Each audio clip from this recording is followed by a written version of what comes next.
The pounding rain turned the asphalt into a black river reflecting truck headlights. Sister Mary pulled her hood higher, shielding herself from the icy water dripping down her neck. Her old Fiat had decided to give up right there, on the highway connecting the convent to Turin, and she absolutely had to get there. Mother Superior was in intensive care after her heart attack. She waved desperately at approaching headlights, hoping someone would stop in this storm. Car after car passed by, their occupants probably thinking she was just some crazy person. Then, with a thunderous hiss of air brakes, a massive 18-wheeler pulled over ahead. A bearded, exhausted face appeared at the passenger window, squinting through the rain. "Where you headed, sister?" Marco's voice was rough from years of cigarettes and shouting. 45 years old, recently divorced, he just lost his steady job at the factory. Now he drove long-haul trucks for whoever would hire him, surviving on coffee and gas station food. Sant'Anna Hospital in Turin, if it's not too much trouble. Sister Mary climbed into the massive cabin, her wet robes dripping onto the worn leather seats. The cab smelled of diesel fuel, stale coffee, and deep, pervading loneliness.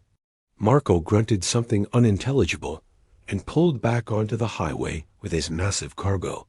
Heavy silence fell between them, broken only by windshield wipers fighting the relentless rain.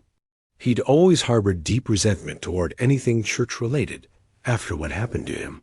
His wife Sarah had run off 6 months ago with Father Antonio, the handsome young priest. She'd taken their 8-year-old daughter Emma, claiming Marco's spiritual emptiness made him unfit. "God has other plans for us," she'd said while packing. "What kind of plans destroy families?" "Rough night?" she asked gently, noticing his white-knuckled grip on the steering wheel. "Every night's rough, sister. Hell, every day too." His voice carried years of bitterness. "You probably know that better than most, right? Otherwise you wouldn't be hitchhiking." Sister Mary smiled sadly, an expression that seemed to carry the weight of 1,000 tragedies. "You're right. I'm rushing to see my Mother Superior. She had a massive heart attack today. The doctors don't think she'll make it through the night. She's been like a mother to me." Marco felt a stab of guilt for his harsh tone. Here she was facing death while he complained. "Jesus, I'm sorry. That's terrible. I hope she pulls through." "Thank you. But you know, we're all fighting battles others can't see. What's yours?" Marco laughed bitterly, a sound completely devoid of any humor or warmth. "Where do I start? Lost my job when the factory closed 3 months ago. Wife left me for the village priest. Yeah, you heard that right, a goddamn priest. Took my little girl with her. Now I'm living in this truck, taking whatever jobs I can find. My daughter thinks I'm some kind of monster because that's what her mother tells her. You know what the worst part is? My daughter Emma used to draw me pictures every single day.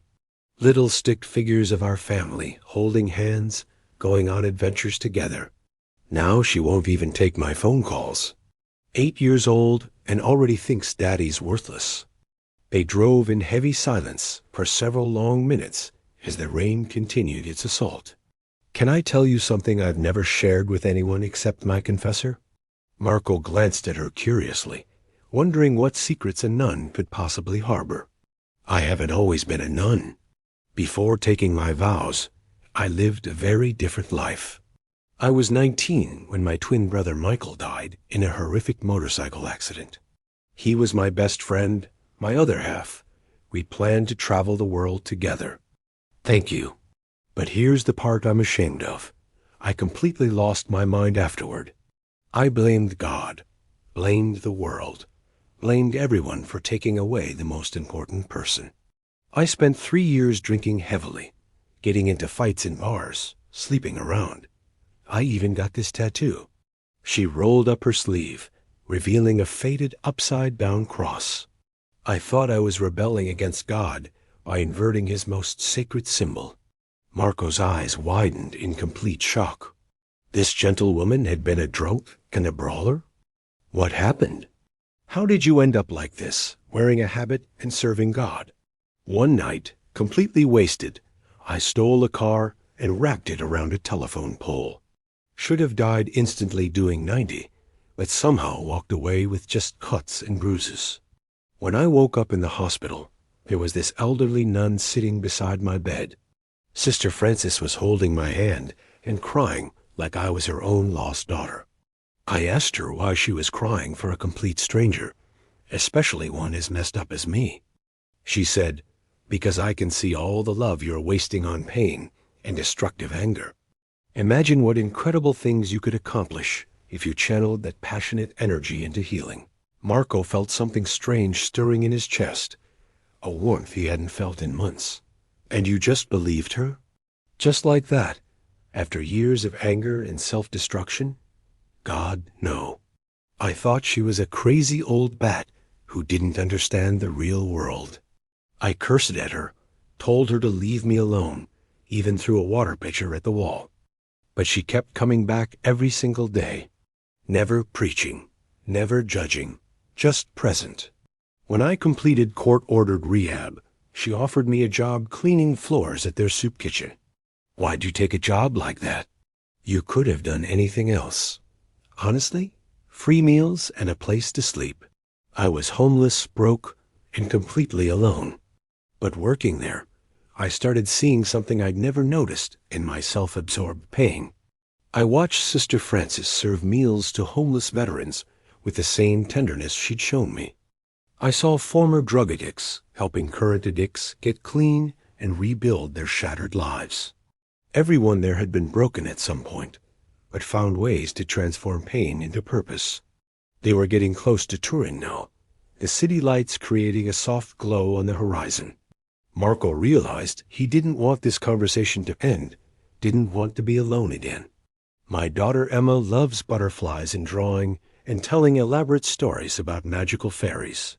When she was 5, she told me I was her favorite person in the whole universe. Now she flinches when I try to hug her goodbye after our court-supervised visits. Sister Mary turned to face him with eyes full of compassion and understanding. "Tell me about one perfect moment you shared with her before everything fell apart." "Last summer we went camping, just me and her, before the divorce proceedings started. We spent an entire afternoon catching fireflies in mason jars while she made up names. 'This one's Princess Sparkles, and that one Sir Glows a Lot,' she said so seriously. That night she fell asleep in my lap watching stars, and I thought I was the luckiest man alive. That love doesn't just evaporate, Marco. It gets tested, buried under pain, but never dies. Maybe what you're going through isn't the end of your story with Emma. Maybe it's the beginning of becoming the man she needs you to be." The hospital came into view, its emergency room entrance glowing like a beacon of hope. Marco pulled up to the drop-off area, but made no move to put the truck in park. "Sister, do you really believe someone like me could change after losing everything?" Sister Mary smiled the same radiant smile Sister Frances had given her years ago. "You stopped for a stranger in a thunderstorm, didn't you? You listened without judgment. You shared your deepest pain with someone you'd known for an hour. That's not giving up." She opened the door, but paused, looking back at him with maternal warmth. "There's a support group for separated fathers at St. Joseph's Parish downtown. Thursdays at 7 p.m. Just men helping other men figure out how to be better fathers. And Marco? Write Emma a letter. Tell her about the fireflies. Tell her you love her." 6 weeks later, Sister Mary walked through the convent garden after Mother Superior's recovery. She heard familiar laughter from the soup kitchen and saw Marco serving dinner to homeless people. He looked different somehow, lighter, more alive, teaching a boy how to ladle soup properly. He waved and pointed to a framed drawing taped to the window, fireflies under stars. "For Daddy, love Emma," was written in careful child's handwriting at the bottom. Marco had found his way home, and Emma was counting days until visiting her transformed father.